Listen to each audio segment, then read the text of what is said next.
Good morning guys! Kamusta kayo? Welcome back to another video. And for today's video, time check is 6:30 ng umaga. So today is my last day sa work kasi magka-annual leave na ako, and then after that is mag-maternity leave. So I just want to share to you ang aking morning skincare routine ngayon na I'm pregnant. Ito yung mga ginagamit ko simula nung nabuntis ako. So first is itong Cetaphil na toner. Ayan, pangalawang bote ko na to. Ayan, naubos na yung isa nito. So, second bottle ko na, and ginagamit ko lang yung kamay ko guys instead na mag-cotton. And then face and neck. Next is itong vitamin C serum ng Boots. Ayan. So, oil type to siya halos. Paubos na rin siya. Ayan. Ayan. So, safe to sa mga pregnant. And, but still guys, kailangan nyo mag-ask sa inyong midwife or OB. Kasi disclaimer lang, this is for my own research. Kung ano lang yung research ko, and then na-ask ko din sa aking midwife. So, if you're still in doubt, please don't hesitate na mag-ask sa OB sa anumang skincare na gagamitin, especially sa mga ingredients na bawal sa buntis na pwede maka-apekto kay baby. So, ayan yung, basta for me, yan yung aking mga ginagamit. The next sa vitamin C is ang ating moisturizer. So itong moisturizer na to is galing pang Pilipinas.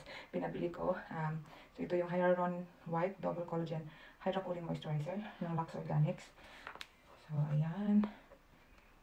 Pero dito sa ang ginagamit ko last time is Cetaphil na moisturizer. Maganda din yun, lightweight. And then naubos ko na din yun. So safe din yun for me. We're pregnant. And then ayan. Generous tayo mag-moisturizer guys. Huwag kalimutan ang leeg. So ganyan yung itsura niya. Then pag i-blend mo siya, yan, may cooling effect siya. Tapos sobrang hydrating. Ayan. Yan, hydrating siya. Blend na lang tayo.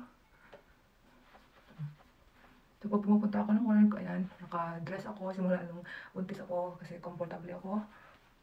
Lalo na nung malaki na yung bump ko. Kaya dress ako, tapos doon ako nag-change ng scrub suit. Yeah. The first time ko itong magamit guys, itong ano na to, moisturizer na to. Ganda niya, sobrang yan, moisturize. So let it dry lang. And then minsan, nagsa-sunscreen ako pag nandito na ako sa bahay, pero pag nagtatrabaho ako,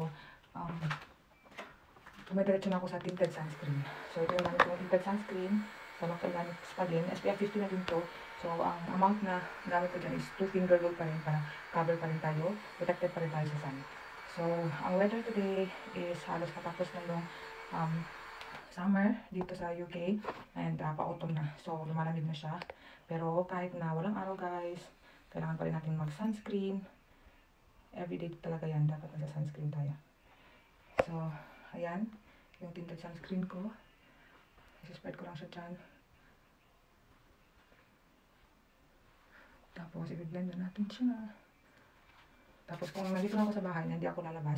Ito yung sunscreen na gamit ko, which is ang Lux Organics na tinted na UV Pro Whitening Serum Sunscreen. Ano to? Pure Mineral. Yun yung super safe din sa buntis, ang Pure Mineral Sunscreen. Ayan. Walang halong chemical. So, yan yung ginagamit ko pag nandito na ako sa bahay na hindi ako mag-duty o hindi ako lalabas. Ito tinted sunscreen kasi may konting coverage at na-even na yung yung redness. So, may redness dito, na-even out na yan. So, ayan. Ganyan siya pag binlend. Ayan.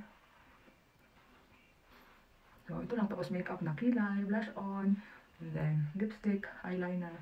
Yan lang yung usual ko na everyday makeup. Pero mas importante ang skincare kaysa makeup. Kasi nga, maganda na ang skin natin is talaga, taking care of. Kasi hindi na tayo bumabata.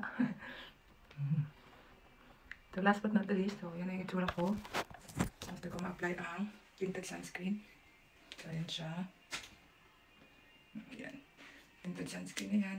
Then last is, kailangan din ng lips natin ng sunscreen. So, ito yung gamit ko. Lip balm ng Hello Glow. Galing din Pilipinas. Ayan, kailangan din naka-sunscreen na ating lips kasi it's part of our face. Ayan. So, ayun guys, ang aking morning skincare routine as a pregnant mama. Ayan, very pregnant pa. And then, my last day of duty for today. So, samahan niyo ako.